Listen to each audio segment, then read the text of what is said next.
Subscribe कीजिए YouTube channel new ideas को और दबाइए बेल आइकन हमारे वीडियोस को सबसे पहले देखने के लिए। नमस्कार मेरे प्यारे साथियों, स्वागत है आपका एक बार फिर से आपके अपने YouTube channel new ideas YT में। और आज हम आपके लिए एक इम्पॉर्टेंट टॉपिक, क्योंकि आपके एग्ज़ाम में इनसे क्वेश्चन पूछे जाते हैं, तो इसके बारे में बात करेंगे। And that is email. Email किसे कहते हैं, ईमेल के एडवांटेज क्या हैं, और जो सबसे ज़्यादा कन्फ्यूजन वाला क्वेश्चन है वो ये कि ईमेल और जीमेल में डिफरेंस क्या होता है, अंतर क्या होता है। तो आज हम इनके बारे में डिस्कस करेंगे। अगर आप लोग ओ लेवल में M2 R4 और M1 R5 का एग्ज़ाम देने जा रहे हैं तो आप इस वीडियो को पूरा देखें। तो देखते हैं सबसे पहले, तो जो आपका ईमेल है वो एक प्रकार से इसका फुल फॉर्म होता है इलेक्ट्रॉनिक मेल, यानी कि जो आपके पास संदेश है उसे आप इलेक्ट्रॉनिक माध्यम से सेंड कर रहे हैं।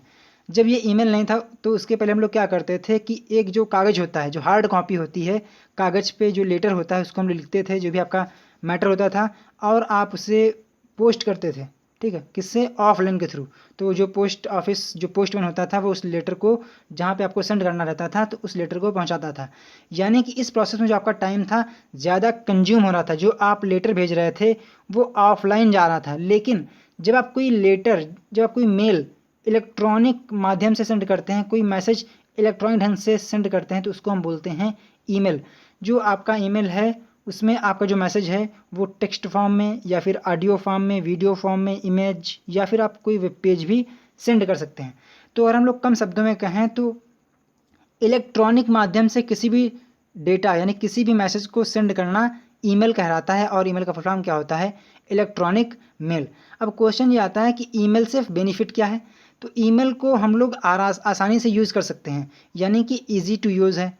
दूसरी बात कि जो ईमेल है वो बहुत तेज़ी से पहुंचते हैं। कहने का मतलब ये है कि जो ईमेल हैं वो वेरी हाई स्पीड, यानी बहुत ही हाई स्पीड से सेंड होते हैं। जबकि जब आप लोग कोई ऑफलाइन लेटर पोस्ट करते हैं तो वो काफ़ी टाइम के बाद पहुंचता है। लेकिन जो आपका ईमेल है वो बहुत ही कम समय में, इन फ्यू सेकेंड, आपका लेटर ट्रांसफ़र हो जाता है जिसको आपको सेंड करना होता है। और बात कि जो आपका ईमेल है इसकी जो कम्युनिकेशन का मीडियम है बहुत ही कम है, यानी इसमें का जो आपका खर्च है बहुत कम आता है। आप जानते हैं कि जो आपका ईमेल है इसे हम लोग डेटा, जो आपका आता है ना डेटा, 1 GB 2 GB आपको मिलता है ना MB, तो आपका KB में जाता है जो आपका ईमेल होता है। ईमेल में आपको ज़्यादा पैसे खर्च नहीं करने पड़ते हैं, तो ये आपका बेनिफिट होता है ईमेल का। लेकिन अगर ईमेल के कुछ फ़ायदे हैं तो इसके कुछ नुकसान भी हैं। नुकसान क्या है कि जब भी आप लोग कोई ईमेल अटैचमेंट सेंड करते हैं तो उस केस में जो आपने अटैचमेंट सेंड किया है उसमें वायरस भी आप सेंड कर रहे हैं, यानी कि ईमेल अटैचमेंट में वायरस भी हो सकता है, वो वायरस को भी कैरी कर सकता है। इसके अलावा जो आपका ईमेल है उसमें एक फ़िक्स साइज़ होता है कि आप इतने साइज़ का ही डेटा फाइल सेंड कर सकते हैं, तो ये इसके डिसएडवांटेज हैं। तो जो आपका ईमेल है ये 2 पार्ट में होता है, मैं आपको दिखाता हूँ 2 पार्ट कौन कौन से हैं। एक आपका पार्ट होता है यूज़र नेम का, एक होता है डोमेन नेम का। तो जो पार्ट @ के पहले होता है, जो पार्ट @ के पहले होता है उसको हम बोलते हैं यूज़र नेम। जैसे कि आपको यहाँ पर एक ईमेल एड्रेस दिया गया है info.newideyasyt@gmail.com।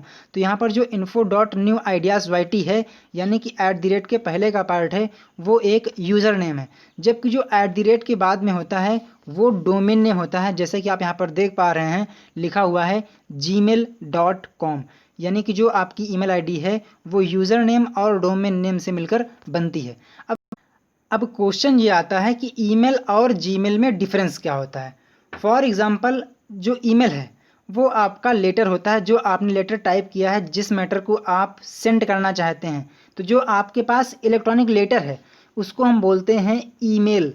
जबकि जो जीमेल है वो एक ईमेल सर्विस प्रोवाइडर है, यानी कि जो आपने ईमेल तैयार किया है उस ईमेल को रिसीवर तक पहुंचाने में जो सर्विस है वो प्रोवाइड करता है email service provider. For example जो मेरी ईमेल आईडी है उसका नाम है info.newideyasyt@gmail.com। तो यहाँ पर जो info.newideyasyt है वो यूज़र नेम है, जबकि जो gmail.com है ये एक ईमेल सर्विस प्रोवाइडर है, जहाँ पर मेरा इस यूज़र से अकाउंट है। ठीक है, इस यूज़र नेम से अकाउंट है, यानी कि जीमेल के सर्वर पर मेरा अकाउंट है जिसके थ्रू मैं ईमेल को सेंड कर सकता हूं। अगर मैंने अपना अकाउंट hotmail.com, जो कि एक ईमेल सर्विस प्रोवाइडर है, उस पर होगा, तो जो मेरी आईडी है वो कुछ इस टाइप से लिखी जाएगी info.newideyasyt@hotmail.com। अगर मैंने मेल सर्वर यूज़ किया है याहू का, यानी कि याहू के सर्वर पर मेरा गूगल ईमेल अकाउंट है, तो उस केस में उसका नाम कुछ इस टाइप से होगा info.newideasyt@yahoo.com। तो कहने का मतलब ये है कि जो ईमेल है वो आपका इलेक्ट्रॉनिक लेटर होता है जिसे आप सेंड करना चाहते हैं, जबकि जो जीमेल है वो एक ईमेल सर्विस प्रोवाइडर है, यानी कि ईमेल को सेंडर से रिसीवर तक की और रिसीवर की जो बात है उसको सेंडर तक मेल को ट्रांसफ़र करने का काम करता है ईमेल सर्विस प्रोवाइडर। और जिस भी ईमेल सर्विस प्रोवाइडर के पास आपने अकाउंट क्रिएट किया होगा, उसके सर्वर पर आपने अकाउंट क्रिएट किया होगा, @ के बाद में उसी का डोमेन इंक्लूड हो जाता है। जैसा कि आपने यहाँ पर देखा है कि जो मेरा एड्रेस है तो वो जीमेल पे है, तो उसको हम लिखेंगे कुछ इस टाइप से info.newideasyt@gmail.com। तो मुझे आशा है कि आपको ईमेल और जीमेल में डिफरेंस समझ में आ गया होगा कि जो ईमेल है वो एक प्रकार का आपका इलेक्ट्रॉनिक लेटर होता है, जबकि जो जीमेल है वो आपका एक ईमेल सर्विस प्रोवाइडर है। अगर आपको अभी भी ईमेल और जीमेल समझ में नहीं आया है तो मैं आपको एक एग्जांपल के साथ में समझाने का प्रयास करता हूँ। फॉर एग्जांपल, आप लोग नेट यूज़ करते होंगे और कॉलिंग भी करते होंगे, तो जो आपको जिसके थ्रू आप इंटरनेट यूज़ कर पा रहे हैं और कॉलिंग कर पा रहे हैं, तो वो किसकी वजह से पॉसिबल है? आप कहेंगे क्योंकि मेरे मोबाइल में जियो का सिम है, या फिर एयरटेल का सिम है, या फिर वोडाफोन का सिम है, या फिर आइडिया का सिम है। तो जो आपका जियो, एयरटेल, आइडिया, वोडाफोन, ये जो हैं ये एक प्रकार से आईएसपी हैं, यानी कि इंटरनेट सर्विस प्रोवाइडर हैं, जो कि आपको इंटरनेट की सेवा और साथ ही साथ कॉलिंग की सेवा देते हैं।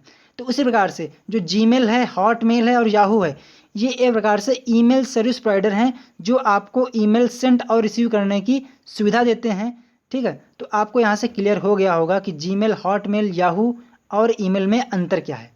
तो अगर आपको ये वीडियो अच्छी लगी तो आप वीडियो को लाइक करके ही जाइएगा। अगर आपका डाउट क्लियर नहीं हुआ है किसी भी चीज़ को लेकर, किसी भी टॉपिक को लेकर, तो आप उसे कमेंट कर दीजिए।